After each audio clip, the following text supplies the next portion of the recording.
السلام عليكم ورحمة الله تعالى وبركاته. نبض كلنتي وناكسن صاحبيال ميل الباشوكتان. waxaan leeyahay ku soo dhawaada channel-kayga Yusuf Xaybar Official. Haddii aad igu cusub tahay markii kugu horeysay muuqaalkan daawato, fadlan waxaan ka codsanayaa inaad channel-kayga subscribe saarto, muuqaalka aad like gareyso, u share gareyso asxaabtaada.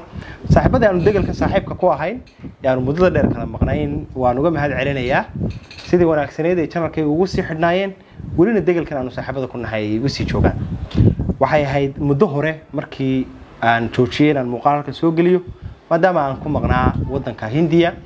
oo halkaas oo u tagay xaalad caafimaad waan u qaaday aabahay iyo sidoo kale xaaskayga Bilkhayr Axmed. alxamdulillah waa ku mahadsantiin ducooyinkii aad noo soo ducayseen intii aan halkaas joogay. ilaahay wuxuu noogu soo dhameeyay si wanaagsan oo runtii sidii aan u baahnayn ah. alxamdulillah ayaan leenahay marka hore ilaahay baa mahad iska leh. marka labaadna waxaan u mahad celinayaa qof walba Soomaaliyeed oo muuqaal aan bartan soo galiyay committee ugu la wadaagay wanaagsan oo igu ducaynayo in halkaas caafimaadkii aan u tagnay inuu ilaahay nagu guuleeyo. alxamdulillah aabahay oo aan dalka Hindiya u qaaday iyo xaaskayga Bilkhayr Axmed way caafimaad qabaan labaduba alxamdulillah rabbil caalamiin. dabcan waan idinka mahad celinayaa hambalyadii aad ii soo hambalyeyseen markii uu wiilku igu dhashay magaalada Delhi koodii bishii 6 2023 aad baan runtii idinkaga mahad celinayaa mar labaad iyo mar saddexaad iyo mar afraadba. waxaan dib ugu soo laabtay dalkaygii hooyo oo aan ka maqnaa 7 bilood iyo 1 maalin. dabcan magaalada Muqdisho waxaan ka dhoofay 17kii bishii 11aad 2022. waxaan dib uga soo dhoofay magaalada Delhi 17kii bishii 6aad 2023. waxaan isku dhoofay magaalada 17 waxaan ka soo dhoofay magaalada 17 bil walba iyadoo 17 maraysa ayaan magaalada ka soo dhoofay ka bacdina waxaan maqnaa 7 bilood oo buraa. maalinkii 7 bilood ee dheeradna waxaan soo gaadhay dalkayga hooyo magaalada Muqdisho. runtii aad baan ugu xiisay. waxay ila mid ahayd inaan ka maqnaa muddo 7 sanadood. waana markii iigu horeysay abid ee aan dalkayga ka maqnaado muddo inta leeg. oo hore qurba joog ma ahayn, hore uma dhoofin. dabcan runtii waxa ku tusinaysaa markaad muddo yar oo kooban dalka ka maqnaato qiimaha uu leeyahay dalka. waxyaalaha yaala oo aan dadka kala haysan oo ka mid tahay hawada iyo climate-ka. magaaladii aan tagay Delhi waxay ahayd magaalo laba cimilo kaliya ta dadkeedu ay ku nool yihiin. waa qabow saa'ida oo runtii dib badan dadka ku haya iyo kulayl aad u badan oo isaguna runtii noloshu dadka ay dhibaato ku tahay. in qofku maalintii socdo, maalintii shaqaysto, maalintii cid booqdo dib bay ku tahay. qofku inuu guri ku jiro kaaga daran qofku waa inuu mukayf isticmaalo marwaxad iyo lama isticmaali karo. laakiin fursad baad helaysaa markaad wadankaaga dib ugu soo laabato nimcada uu Ilaahayna siiyay. alxamdulillah waxyaabo badan oo ay dadkeena iyo dalkeena uga duwan yihiin ayaa jira nolol ahaan dalka aan tagay Hindiya. waxyaabo badan oo inagu kaga fiicannahay baa jira oo ay number 1 ka tahay in dalkeenu yahay dal muslina 100% waliba ay dadkeenu muslim yihiin. way jiraan dad Hindiya oo muslimiin oo ku nool dalka waliba ay yar yihiin oo 20% dalka oo dhan ka yihiin. magaalooyinka qaarkiina aanay dad muslimiin kuwa nooleynba, laakiin magaalooyinka qaar dad badan oo muslimiin ah ku nool. xaqiiqatan Muqdisho intii aan ka maqnaa waxay ahayd wax runtii aad u weyn. balse markaan dib halka ugu soo laabtay aad baan ugu faraxsanay waliba aan reerkayga ila socon oo aan Hindiya kaga yimiday insha Allah. laakiin iyagana waxaan rajaynayaa inay insha Allah iyagoo nabad qaba ay magaalada Muqdisho dib ugu soo noqdaan. waan idinka mahad celinayaa saaxiibayaal mar walba ku xidhnaashiyaha nagu xidhantiin. dabcan ducooyinka aad nala wadaagtaan, dhiirigelinta iyo farxadda iyadoo runtii qayb muhiim ah ka qaadataan. aad baan runtii idin jeclahay waliba saaxiibada halkan igu xidhan. waxaan aad ugu faraxsanahay in aanu dib u kulannay walaalkay saaxiibkay Yaxya Nuur Muumin oo aan muddo 7 bilooda magaaladan kaga maqnaa. noqdayna qofkii kaliya airport-ka igu yimi, airport-ka iga soo qaaday. isagana halkan marba saaxiibkay inaan uga mahad celiyo. runtii waa qof aad u qiimo badan, sharaf badan, karaamo badan. waxa la saaxiib mahadsanid. dadkii kale Soomaaliyeed runtii waqtigii safarkayga ila soo xiriiray iyagana waan u mahad celinayaa. waxaan jeclaysanayaa inaan halkan muuqaalo joogta aan idinka soo gudbino. dabcan filmaantii iyo riwaayadihii wacyi ka turjumayay aan dadka Soomaaliyeed ku wacyi gelin jirnayna oo runtii siyaabo kala duwanaa inaanu halkan dib idinkaga bilowno insha Allah biidnaahi kariim anagoo teamkii aniga iyo Yaxye iyo bah kaloo nala shaqeyn doonto insha Allah bidin Ilaahay Kariim waxaan rajaynaynaa in muuqaalo wax ku oola oo dadka Soomaaliyeed ay wax badan ka faa'iidi karayaan inaanu halkan idin soo galin sidii aan horeba idin ku soo galin jirnay iminkana oo dadkii social media xaaladiisa halka ay marayso xaaladii social media aad bay u xun tahay waxaan rajaynayaa dadka Soomaaliyeed ee social media isticmaala inay sida xagga wanaagsan ay ka isticmaalaan soo tahay waa baddaasna waxa loo baahan yahay in sidii aad markaa ugu dabaalan karto aad ugu dabaalato ee macquulka ah laakiin aan hadba sidii qofku aqligiisa ku soo dhacda ama markaa ay ka tusto inaan u isticmaalin dadkeena Soomaaliyeed dhalinyarada social media isticmaala runtii fursad bay haystaan ay wax wanaagsan dadka ugu soo gudbiyaan wax wanaagsan dadka ugu sheegaan baan arkay imka dad badan oo wax ka oranayaan haddaan wax wanaagsan ka hadlo cid daawanaysa malaha laakiin haddaan adduunyada dhan isku rogo oo isku qaso viewskaygu 100% buu noqonayaa subscribe-ku wuu kordhiyaa like fara badan baa la saarayaa deetana muuqaaladaas way qarxayaan lacag badan ka shaqeynaya marka dadkeena aaminsan in qofku hadduu waxyaalo aan anshaxayn uu soo gudbiyo in dad badan daawanayaan ma muhiimad taas maaha adigu waa inaad kalsooni qabto dadka Soomaaliyeed loo ku kalsoonaanayaan way ku daawanayaan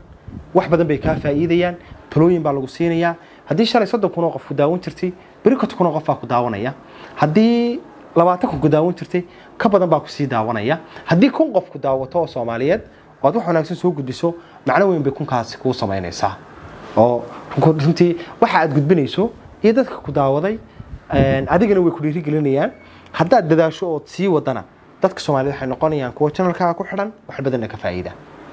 adiguna aad wax badan ka faa'iido sababtoo waa ognahay social media lacag laga sameeyaa YouTube lacag laga sameeyaa TikTok inkastoo anigu aan isticmaalin oo aan qaabkan lacagta looga sameeyo u isticmaalin oo heesiyo xiraan iska soo duubo oo isticmaala isagana TikTok lacag laga sameeyaa Facebook sidoo kale lacag laga sameeyaa laakiin waa inaad waxa aad sameynaysaa noqoto wax wanaagsan oo adigana wanaag ku ah dadkan ku dhageysanaya ee ku daawanayana wanaag ku ah dadkeena Soomaaliyeedna waa dad xumaanta faafiyo oo sii wada oo marba meel ka tuura haddaad maanta wax khaldan ka hadasho oo reedi wax laga yaabaa inuu dunida bay soo maro si yar fudud waliba waqti yar kooban oo gaaban laakiin wax laga yaabaa haddaad wax badan oo wanaagsan soo gudbiso dadka inta wanaagsan inay ku daawato inta wanaagsan baa kugu filan haddaad wax wanaagsan sameynayso adigu inta wanaagsan ku daawanaysaa muhiim ku ah laakiin intii xumaanta faafinaysay si share gareynayay si wadaysay marba meel ka tuuraysay adiga muhiim ku ma marka walaalahayga dhalinyarada ee Soomaaliyeed meel kasta joogan ee social media isticmaala waxaan taladaas halka ugu gudbinayaa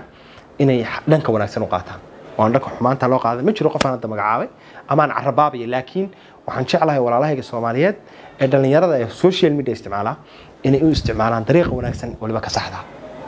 dabcan saaxiibada halka igu xidhan waa dad wanaagsan oo goba waxaan rajaynayaa muuqaalkan inaad share gareysaan si uu meel fog u gaadho dad badan oo Soomaaliyeed oo aan saaxiib baraha bulshada ku nahayna uu u gaadho si ay waanadaas wuxuu ugu tarto waan idin ka codsanayaa aad iyo aad baa mahadsantihiin magaalada Muqdisho oo naacaw fiican ka dhacaysaan joogaa hadda aan ku suganahay aad baan u faraxsanahay 100% oo ku faraxsanahay inuu Ilaahay anigoo nabad qaba dalkayga igu soo celiyay Soomaalidu waxay oran jireen dalaanad lahayn waa dareen ku joog tii baan soo arkay maadaama aanad wadanka adigu u dhalanin caqabado badan iyo hawlo badan baa iska jiraya wax badan oo fursado halka aad ku haysatay halka ku heli karaysid laakiin oo fursad waxaan rabaa inaan halkan uga faa'iideysto dadkeena Soomaaliyeed halkan caafimaadka inta badan dalka Hindiya u taga waxaan rabaa inaan fariin muhiim u gudbiyo oo ah dadkeenu waxay tagaan marka ugu dambeysay qofku haddii wax xanuun ku dhaco oo xanuunku ka dhigay meesha ugu dibisi gaarsiin baa dalka Hindiya loo qaadaa iyadoo marka dhaqaale loo heli karayo iyadoo contribution dadku family ahaan ama ehel ahaan ay bixin karayaan oo qofka dibadda loo qaadi karayo marba isbitaal baa la geeyaa oo dalkeena dadana markuu halka ugu dambeysay gaadho baa la yiraahdaa Hindiya la geeyo lacag baa lagu bixiyaa qarash baa meesha ku baxa waa meesha baa la geeyaa dabeetana dhaqaatiirtu waa la yaabaan inta badan dhaqaatiirta aan dalka Hindiya ku arkay intooda badan dadka Soomaalida aad u barteen sababtoo waxay ka oranayaan waxay keenaan qofkoodu marka uu halka ugu dambeysay gaadho haddii xanuun haye xanuunkaasi uu de baaba ka dhigo oo finish ka dhigay keenaan marka qof walba Soomaaliyeed waxaan ka codsanayaa horta Ilaahay baa caafimaadka bixiya laakiin dadaalkuna waa wax jira waxaan ka codsanayaa inaydan qofka markuu xanuusto hadiiba la awoodi karayo in dalka dibadiisa loo qaado Hindiya la geeyo in fursada loo abuuro waayo wax laga yaabaa in iyadoo marka uu xanuusto caafimaadkiisa ay ku bixiyeen 2,000-3,000 dollar ku bixi lahayd baa waxaad geenaysaa isagoo 3,000 dollar ku baxayso oo haddana waliba aan loo la malaysan karin oo lagu damaanad qaadi karin boqolkiiba boqol inuu qofkaasi bogsanayo xataa ama waxa wax laga qabanaya rajadiisu aan halka gaarsiisnayn marka waxa wanaagsan mar walba halka hore maadaama qofkuba uu xanuusto hadii dhakhaatiirtan xaaladooda leer faham waayo marka koobaad marka labaad inaan la sugin in wadanka dibadiisa loo qaado fursad kalena waxaan jeclaysanayaa inaan ganacsatada Soomaaliyeed aan halkan u mariyo kulli waxaan umaleeyaa ganacsatada ima daawato laakiin waxaan jeclaa dadku inay gaarsiiyaan dhakhaatiirta aan tagnay ee wadanka Hindiya ku yaala 80% dad baa leh dawladdu ma laha inagu halkan dawladdu wax ka sugnaa ganacsatada lacagihii ugu badnaa haysta waxay sameyn karaan isbitaallo waaweyn waxay keensan karaan dhakhaatiirta Hindiya loo aado waxay keensan karaan dadka laboratoryga shaybaadhada ku takhasusay halkan ay keensan karaan kana sameyn karaan dadkeenu waxay ka maarmi karaan qalabka soo iibsan karaan 80% qalabka dalka Hindiya lagu isticmaalo wadamo kale ka soo iibsadaan wadanka ay kaasadaan laakiin dadkii baa aqoontii qalab kale dhakhtarkii baa aqoontii wixii uu ka baadhayay cudurkii uu daweynaya garan karaya inaguna waan kaasan karnaa daabshiil hormuud haday maanta laba dhakhtar waaweyn Soomaaliya ka sameeyaan waa laga maarmayaa dadkeena in dibadda loo qaado dadku fiisiyaal doontaan safaaradda ku rafaadaan dalkii tagaan maxaan ku dhaqaale fara badan uga baxo waxaas oo ka maarmi lahaayeen hadduu doono caafimaadku qaali ha noqdo laakiin haddaynu dalkeena gudihiisa ka heli karayno iyana waa fursad muhiim qofku diyaarad ma raaceen lagama walwaleen hadduu meeshaas ku dhintana waxay noqonaysaa in diyaaradda lagu soo qaado $25,000 $30,000 lagu soo qaado marka taana fariintaana waxaan u gudbinayaa ganacsatada Soomaaliyeed waa mahadsantihiin saaxiibayaal insha Allah waxaan rajeynayaa sidaan idin ballan qaaday haddii Allah uu dirraali ka noqdo inaan halkan muuqaal joogtaa ku wadaagno haddii Allah uu dirraali ka noqdo anigu waxaan Yuusuf Maxamuud Yuusuf Xaybro haddii aad igu cusubtahay channelka subscribe saar intaan ku kulmi doono muuqaalka xiga waxaan idinkaga tegayaa assalaamu calaykum wa rahmatullaahi wa barakaatuh